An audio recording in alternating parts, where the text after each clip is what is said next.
Well, good morning, good evening, good afternoon, no matter where you are in the world. It's still a new year and it's a new you. We are still almost half done with 2022, but yet it's still a new year. It is still a new you because of the mindset. And you know what my 2022 mantras are? Absolutely. The year of no excuses. You and I, we must inspire until we expire. Thank you for joining another broadcast with Willie Leadership Talk Show. What a great way to start your day. What you and I do not see, what most of us never suspect of existing, is a silent but irresistible power which comes to the rescue of those who fight on in the face of discouragement. That quote is by Napoleon Hill, and I love Napoleon Hill's writing. But guess what? We all have that silent, irresistible power to fight on in the face of discouragement and opposition. And Win with Willie Leadership Talk Show is about encouraging us to fight on, to lead on, to serve on, to grow on, reaching our fullest God given potential and becoming the best version of ourselves. See, the best gift your community, your organization is the best version of yourself. And how do we become the best version of ourselves? I'm so glad that you asked. You and I cannot give what we do not have. And so, to become the best version of ourselves, we must first learn to lead ourselves. And I have a leader today that's been leading herself quite well. I have with me a person of 21 years, transitioned from the United States Air Force, our leader, the great Lacey Alexander. Allow me to read and introduce this superstar leader that I have on the screen with me today. Lacey is the founder and CEO of Created Solutions, A to Z. All the way, guys. She got the entire alphabet covered. Lacey is an International Coaching Federation Associate Certified Coach who focuses on partnering with her clients, and that could be you, through the process of discovery with coaching to understand their content, current state, and desired state. She challenges us through the process to achieve our goals and bring out the best in us. And let me tell you, Lacey is passionate about her personal and professional development and leverages her experience to design curriculum and facilitate courses focused on leadership, organizational growth, and resiliency. And she draws from her 21 years of experience leading multicultural and multinational teams while serving in the best United States Air Force. She served in Japan, she served in Korea, she served in Germany, and she served in Italy. She blends her leadership acumen with her background in adult education and to guide her clients to boldly, I like that, boldly define what success look like for them. Could be me, could be you. Make courageous choices and live out our purpose. Lacey has a master's degree from Troy University in adult education, a graduate certificate in learning and design and technology from Harvard Extension School, bachelor's degree in marketing from the University of Maryland Global Campus, two associate's degrees from the Community College of the Air Force, one in hotel and restaurant management, and the other one an instructor in military technology. Lacey Alexander, welcome to Win with Willie, and you get an opportunity to say hello to our guest. Well, hello, good morning, good afternoon, good evening, wherever you're tuning in from. And I'd like to thank you for inviting me to sit with you on your show. Well, absolutely. Well, Lacey, let me just tell you, comments are already coming in. So you have an audience out there already that's listening to you. I don't know if they just heard the bio and they found out that Lacey Alexander is going to be on Win with Willie Talk Show. So now you making us all famous. You making me famous. You making me better. And let me look at some of these comments before we get started because absolutely, absolutely. And I got to hear, oh, Sharon Robertson Jones from in East Texas. Thank you. She was saying good morning. Good morning, Sharon. It's good to see you. Absolutely. Thank you for being here, Sharon. And absolutely. Here's another gentleman by the name of Corey Hunter. He's coming in from New Jersey. I believe Corey is your neighbor. And so I may have you two connect because Corey is a phenomenal leader. He's leading well right there in the New Jersey area. And I believe you in the New Jersey area as well. And so, Corey, welcome to the show, sir. It's good to have you on the show. So, Lacey, how are we going to start this out? We want to start this out with some fun facts about you. Let me pull up a couple things that maybe not, I'm not sure. I want to ask this question. Tell the audience, 21 years in the United States Air Force, you're hanging out at Harvard, you travel in the world, and I'm sure that you're having some fun, but most people don't. They heard that glory part of you. Tell us some fun facts about the story part of you so the audience can relax and get to know, like, and trust Lacey Alexander. Fun facts. I am actually from North Pole, Alaska. So I like to tell people that if when you were young, you wrote to Santa Claus, I may have responded. That was our middle school class project, was to respond to some of those letters because we had Santa Claus house right there. And left Alaska in 99. And like you said, traveled the world. One of my favorite things about traveling, I have a secret obsession with breakdancing. And I can't do it, but I love to watch it. And so I check off cities on my travels by being able to see the street performers. If I see the street performers, I'm happy. And last year I was able to finally see the breakdancers in New York, which is the birthplace of breakdancing. So that made my day. So New York is the birthplace of breakdancing. So eventually we're going to see you on Americans Got Talent doing some. I'll be in the audience. Oh, you'll be in the audience because someone else is on the stage dancing, but not you. You're not dancing. Have you ever recorded some of the break dancers and shared it with family members and some events as well? Yes, I love to. I love to catch them dancing. Okay, well, good deal. And by the way, Dr. Derek Darden, a retired United States Army. Dr. Derek Darden, a great friend of mine. He's watching the show. So, Derek, good morning to you, sir. Derek he's retired U.S. Army, and now he's getting ready to retire as a DOD civilian. So he's another young man out there that's doing some amazing things. So Derek and I have collaborated on a book. I did the foreword for one of his books. And so he was one of those guys made the transition from being an E to an O. Well, he became a warrant officer in the United States Army. And so Derek is doing some amazing things. He's very busy right now. But let me ask you another question. Mm-hmm. Now, you're from Alaska. You travel the world, you living in New Jersey, and so as you travel the world, you probably tasted some different cuisines. Mm-hmm. I always ask people about this thing because when you mention cuisines and food, and especially the word dessert, so what is your favorite dessert? That's a good question. I'm not as much a sweets person, but I do love affogato, the espresso with the gelato in it. Okay. Espresso with say that one more time now. Espresso with a scoop of gelato in it. I first had it in Italy. In Italy. Okay. Mm-hmm. Absolutely. So I love that. I got a chance to visit. I have not, I've been to Italy. I've been to Venice, but I was never stationed there. So I'm a little jealous, man. You got to spend some quality time in the country and you got a chance to experience the culture. And I was just on vacation for a couple of days, probably just a day. And that, so, but I heard some wonderful things and beautiful things to do in Italy. And absolutely, I heard the food was absolutely phenomenal. Because, I'm a Southern boy. And of course, we're not talking about me and my pecan pie and potato pie. We're talking about the European cuisine in Italy, folks. So hope my Southern fans out there, you need to get to Italy. Get your passport ready and get on to Italy and try that favorite dessert. And absolutely. Italy. All right, now you have traveled all over the place. What's your favorite vacation spot? By far, Malaga, Spain. It's the southern coast, 330 days of sunshine a year, Picasso's birthplace, and it has a backdrop of mountains. And from the shore, you can see Africa, Gibraltar, and Spain. It's beautiful. My goodness.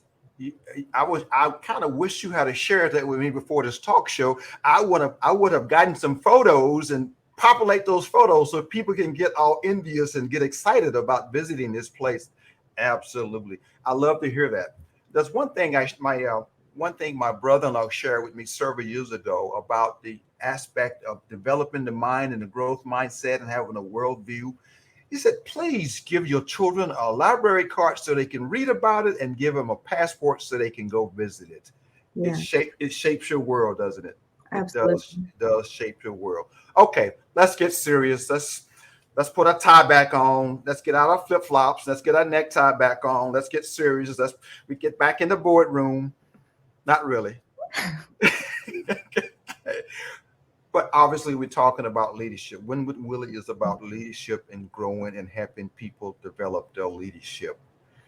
Tell my audience about Lacey Alexander leadership journey. You are getting ready. You are retiring. You've been retired now officially almost 2 years from the United States Air Force. And by the way, thank you for your service. I really thank you for what your sacrifice you made. Your family made sacrifices as well. But tell us about your leadership journey and how did you get to where you are today? Mm, that's a great question. I will say, when I first started this leadership journey, it was terrifying to me. The thought of being responsible for other human beings scared me.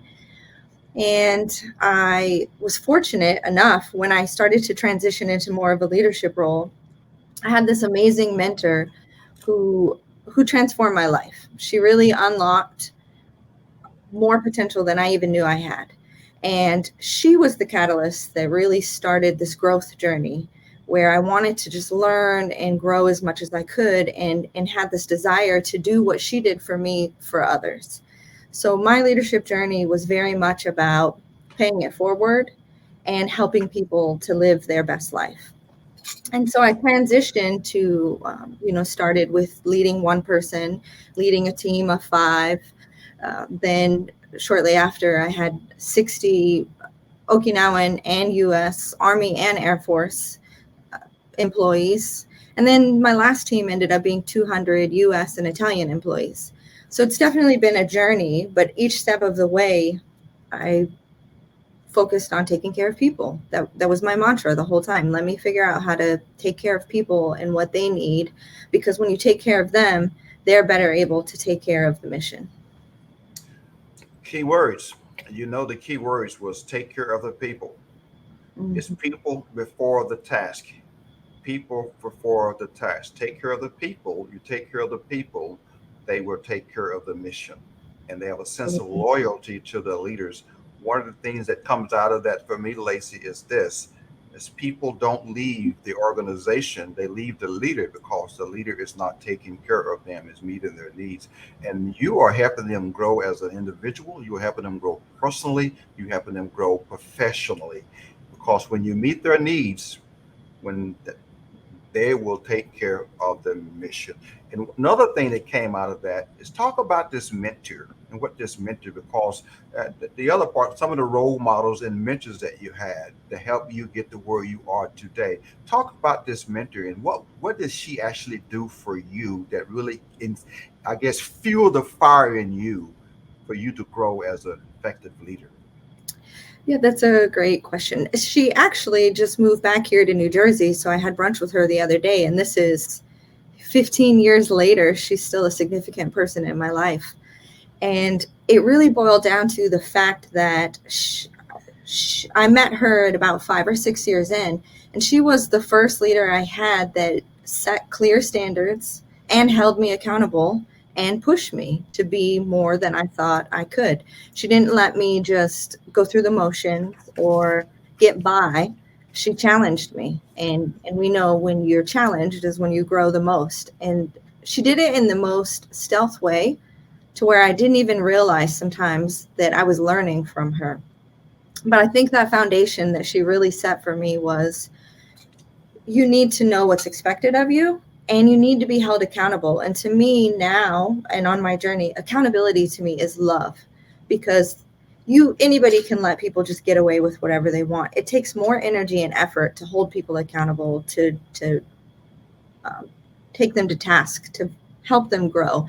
And that's love and caring. And so she definitely played that part. And every single promotion ceremony after that, I thanked, she retired as a senior master sergeant, Suzanne Rowe, and she just was a huge part of my career and who I am today.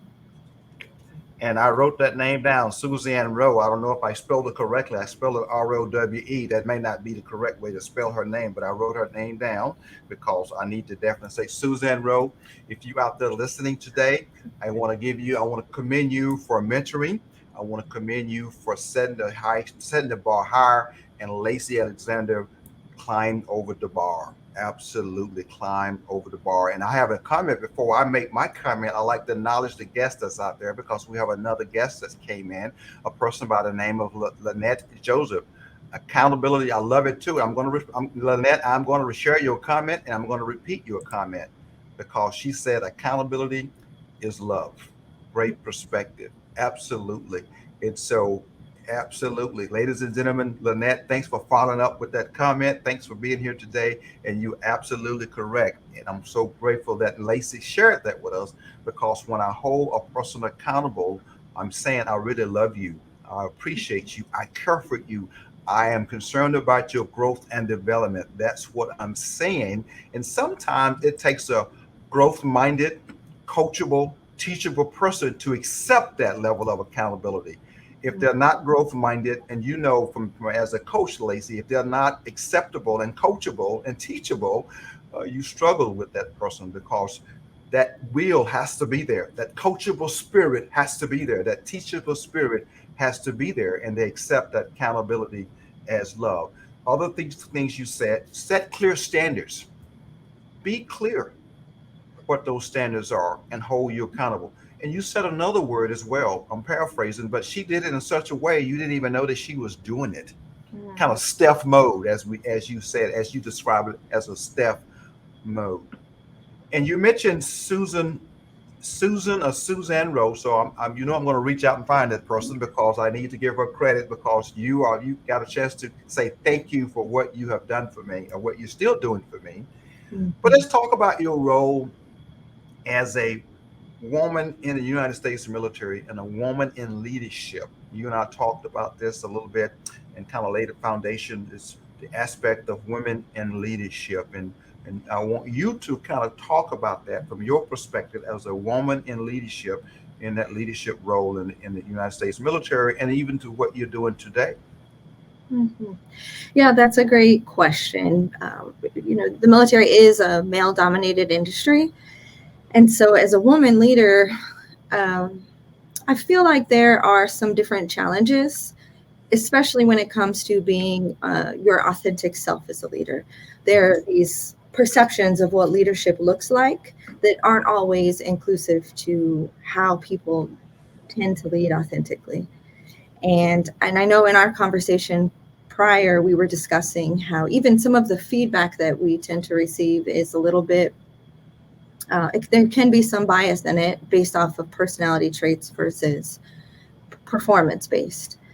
But so my journey as a leader, especially as a woman, was trying to find my groove and how I fit in and how I can best serve my people. Made plenty of mistakes trying to figure out who I am along the way. And then finally finding that confidence to just own, this is who I am.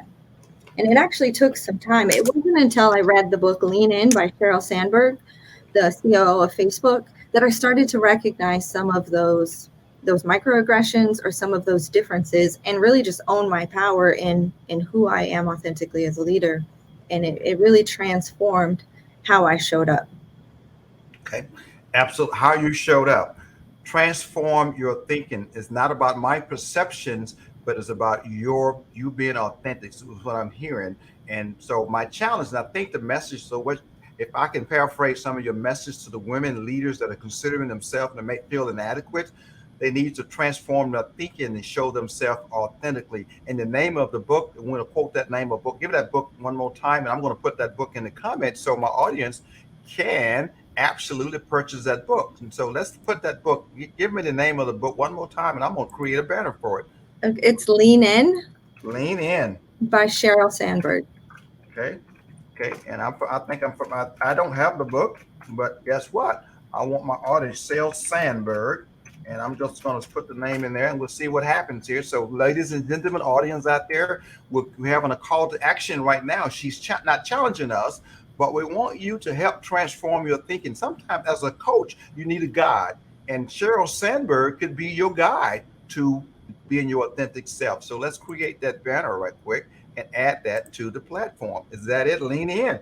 Yeah. And if that's not spelled correctly, you can Google it and you can spell it correctly. But you got the point that allow that type of content to help guide you, to Yeah. help formulate your thinking and learn to lean into you and you be authentic. You be authentic as well. Some other mentors that you may have had, that role models, female role models that you have had that really laid a foundation that you wanted to emulate, that you saw in front of you, and they eventually walked alongside you. Talk about that for a moment.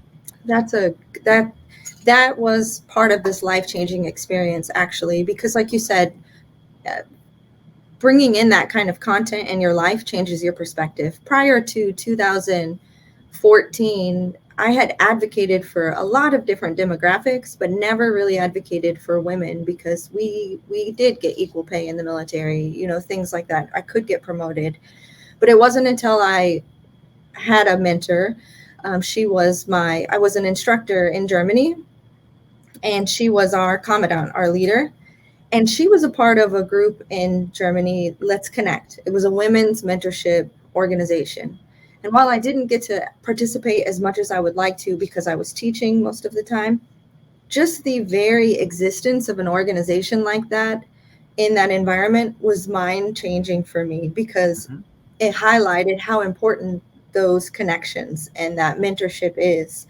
And it really exposed me to some of those resources to help me fuel my mind and recognize how important it is to lean into who you are. Look at that. Her name, actually, the you reached out to me because of a post I made on LinkedIn from her retirement. The first military event that I've done in the 2 years since I've retired was her retirement. I went to Washington, D.C. because of the impact that she made in my life. Her name is Amber Mitchell. Amber, Amber. Mm-hmm. And I'm just going to spell the Mitchell the common way. As you know, I'm very intentional about when I write these things down. I think hopefully you know that about me. I'm extremely intentional, and to reach out to people and make connections. Absolutely. One thing I want to read this from Michelle Obama, a quote by Michelle Obama. You may be familiar with Michelle Obama. Some of you may not, but my audience may be familiar with Michelle Obama.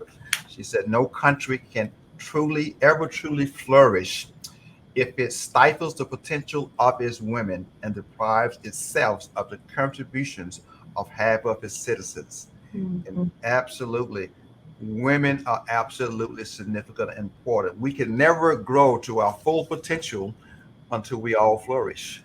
Mm-hmm. Until we all flourish. And you did say this, that women in the military, of course, equal pay, equal rank, all the above. In the civilian sector, that's still not the case. I want to say it's probably 85 cents on the dollar compared to what some men making, that women are making about 85 cents on the dollar. Men are making 100% on the dollar, and women are making 85% on the dollar. So we still have a way to go.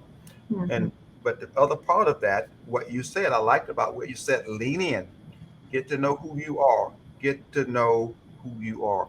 And that being said, let's talk about, since I come to the table, you come to the table, but guess what? What type of characteristics are you looking for in leaders? Your expectations of the leaders. What are the characteristics? Regardless of the gender, what are you looking for? I think an important aspect of leadership is the soft skills that leaders bring to the table: the empathy, the emotional intelligence, the ability to build trust and respect, the ability to create that psychological safety so people can open up and be their best selves, the collaborative environment, all of those things that are sort of intangible, but create the environment where people can be creative, innovative, have an opportunity to problem solve, to speak up, to advocate for themselves. And so those soft skills to me are some of the more important skills in leadership. And interesting enough, after our conversation, I went and did some research because we had discussed how sometimes feedback will be, there's a disparity between the feedback women receive and men receive, where one research study I read said that women receive negative feedback on their personality 76% of the time in reviews, whereas men would receive that only 2%, which doesn't seem like a big deal, right? But the long-term implications roll into promotion and progression, where when you enter the workforce, it's about 50-50 men and women. But then when you look at the leadership, it gets down to about 29%. And so some of that disparity in feedback during the performance reviews actually rolls into that. And it's simple things like word choices, where a woman might be rated as indecisive, but a man will be rated as thoughtful in his decision making, or we're abrasive, where a man is assertive. We could be bossy, where a man shows leadership skills, or emotional versus passionate. It's these simple word choices that until you start to lean in, and it wasn't until I read that book that I started to recognize some of those differences, even in the feedback that I was receiving, which then gives you that power to be able to call it out or ask more clarifying questions. Well, how can I tangibly take action on this feedback? What would you like to see for me to do? Absolutely. And then, of course, follow up with that, those microaggressions that comes out of that, those biases, assertive versus emotional, all of those word choices are, and it comes from our unconscious biases. Comes out of that, come a level of thinking and our expectations in our relationships as well. So absolutely, ladies and gentlemen, men leaders out there, hopefully you're hearing that, you're doing feedback, write down some of those words that she just shared. Most importantly, I believe that content is inside of that book. And so lean in. So make sure you go and purchase that book. I am definitely going to purchase that book. Most likely, I'll probably purchase it today. That's what I do. That's how intentional I am as well. So I want to share this as well. I want to kind of come up with this right here. And it talks about what you do as a coach, because I'm not sure, are you coaching men and women? Are you coaching? What is your coaching niche? And then kind of tell my audience, why did you decide to become a professional coach, and how it's helping you, and not only, but it's helping your clients? Yeah, so my niche is, I initially thought of women in their mid-20s to 40s that are on that leadership journey, because I think it's important to help them to, one, define what success looks like to them, because then once you have that definition, you can stand confidently in the direction that you're moving in and start to chase down some of those goals without the fear of what other people think, the expectations they levy on you, the boxes they try to put you in. You can stand confidently in who you are. And that's expanded a little bit. I have clients that are men and women, LGBTQ community, and minority demographics, because I think that those challenges kind of run across that spectrum, right? Where we're trying to fit in a system that has this very constrictive expectation, and we don't necessarily fit in that. So how do you then gain that confidence to push away that imposter syndrome and just be you and succeed in who you are and what you bring to the table? Okay. Well, give me some example without sharing names or even particular unique situations, but have you moved the needle in a person's, one of your clients, they were stuck here, and I mean, they are down there and they're stuck, and they keep hitting this brick wall psychologically and not showing up their authentic self. Some of the type of questions that you may have, so my audience would know that why coaching is so important, because we need to define. When I first got into this role, and I'm most likely you got into this role several years ago, but when I first started hearing the word coach, and I'm thinking, obviously my analogy and my thinking is physical fitness, the coach, the athletic coach. But right now we hear this word coach, which is one of the fastest growing business in the world right now, is life coaching and business coaching, because people are what? They realize they need to add value. They can't take this journey by themselves. You need a coach can see things and see places that you and I cannot see, and that coach can dive and pull things out of you that you know didn't exist. Coach, share with my audience some of the type of questions that you may have to help bring out the greatness in people so they can recognize the greatness in them. Yeah, a few of the questions that I tend to ask revolve around what does your ideal state or your best self look like? And when you can start to envision yourself in that place, um, uh, well, I will also share that almost 90% of my clients, it's imposter syndrome, work-life balance, and what path they want to go down. I mean, that's pretty consistent across industry. And it stems from what I'm finding is from not really having a clear vision and what right looks like for them, what the end state looks like for them, because there's all these pressures. And so they'll describe that, and then we discuss how that lines up with the pressure that they're feeling or doesn't, Mhm. and what is most important to them in this journey that they're going on. Values work is very important in this, because I think once you really get strong in what you value and why you value those things, then you can make those decisions moving forward and have a check and balance system. So we do a lot of values-based work and then make plans based on that. Where do you want to be, and strip away, what's true about these other perceptions and what's not true about them, and then determine what is right for you. Absolutely. That was I can't come up with the name of this person, but it talks about what you should asking that particular client is, what does your fullness look like for you? What does it look like for you? And I always ask the question, if you knew you couldn't fail, what would you do? Mm-hmm. What would you do if you knew you couldn't fail and have some internal reflection? And there's no failure. Take fail out of the way. And now, what would that look like? And of course, they, as Paul's reflection, the value base, start their character, their courageousness, all those different things start coming out in that type of questions. And now you just follow that track. Mm-hmm. What? Let me ask you this then. I ask my clients sometimes is that I want them to ask me, who, Jeff, who is your coach? So I asked the question to Lacey, Mm-hmm. who is your coach? You don't have to give a name, but do you have a coach?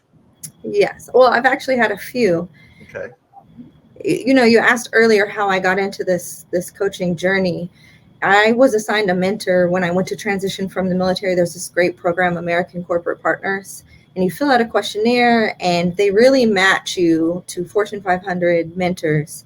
And my mentor was a perfect match. We still keep in touch. She is over faculty development at Harvard, Melissa Brown, and she really transformed a lot of my thinking during that time. But she's the one that suggested coaching. I hadn't even, as you said, it's so ambiguous. We don't really know what coaching is. You just Mhm. hear about it. And so I thought, oh, okay, I like to help people, so I'll do that. And I found a program at Rutgers University, the Leadership Coaching for Organizational Performance. And I chose that university really to set an example for my daughters that you can go anywhere. And it's here in New Jersey. Got into the program a week after I moved back to America, and I started terminal leave separating from the military. Probably the best thing that I could have ever done, because to be a coach, you have to be coached. And so in that journey, my colleagues, we took turns doing reciprocal coaching.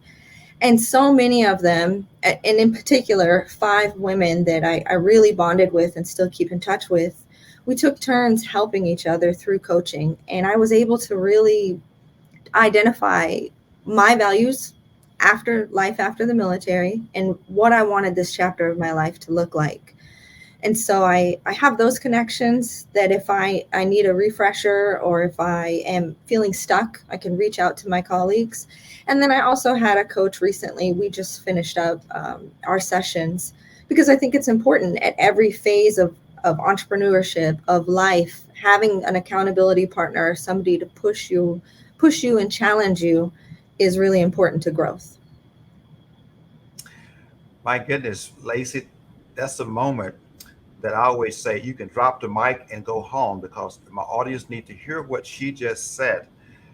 You have to have a coach. Every journey on your entrepreneur, every journey on life, there's a need for a mentor, there's a need for a coach. We cannot take this journey by ourselves. It's important. I hear that. I don't need a coach. I had a person ask me about being coached. And then I got this philosophy as well. When the student is ready, the teacher will show up. I don't know if you've ever heard that before.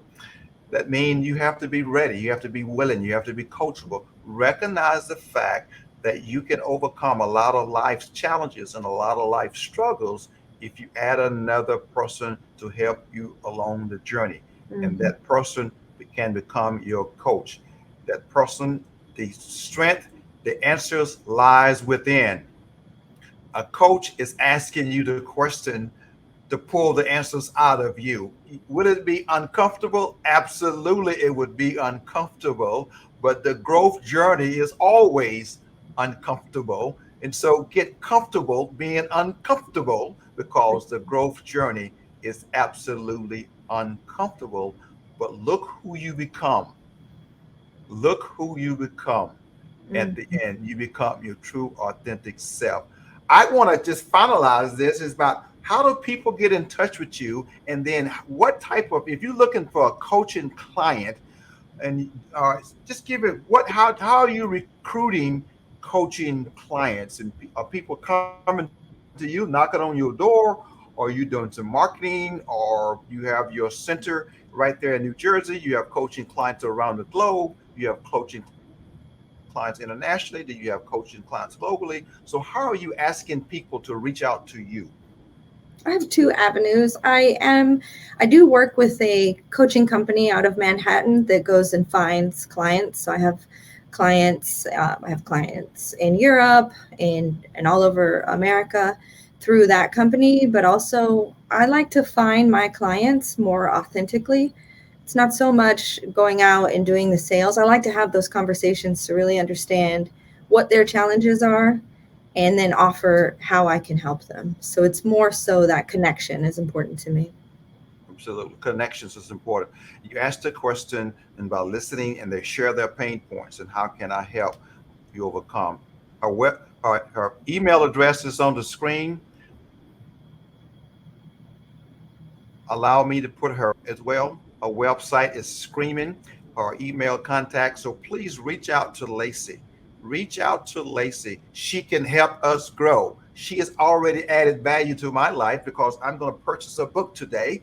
And so she's going to make me spend some money today, but money is going to help me. I'm invested in me. And I say this, and I think Lacey, you would agree with this.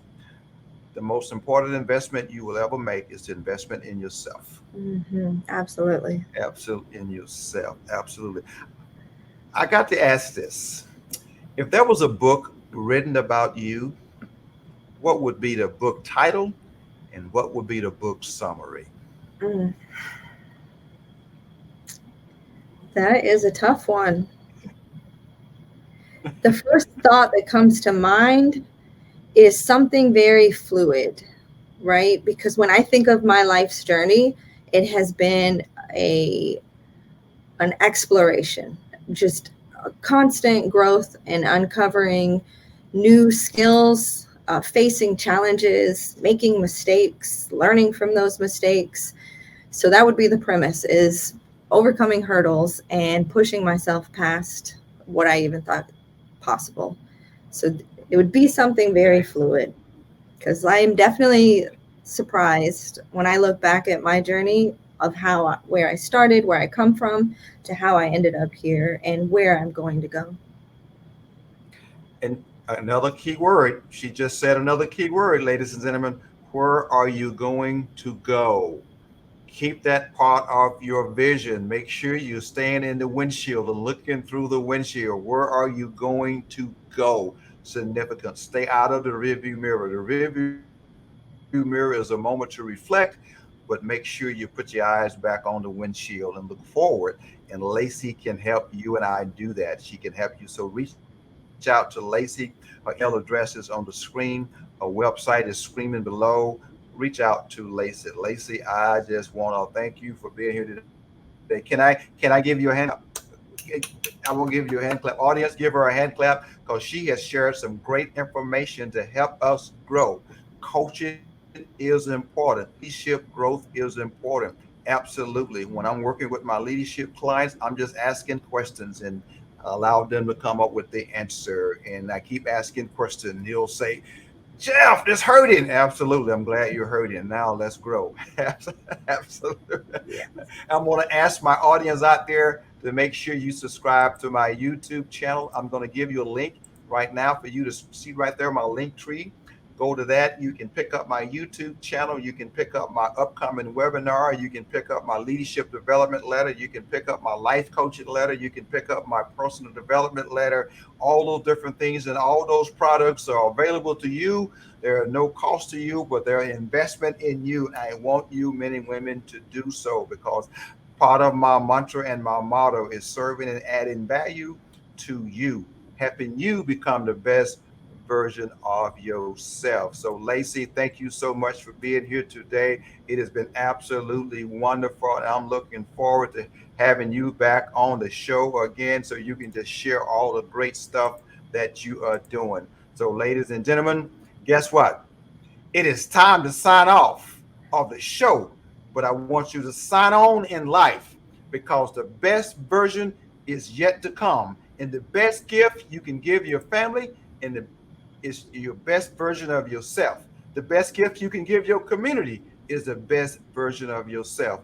The world is waiting on the best version of yourself. So, good day, good night, good evening, and good morning. And I will see you next week on another broadcast of Wind with Willie Leadership Talk Show.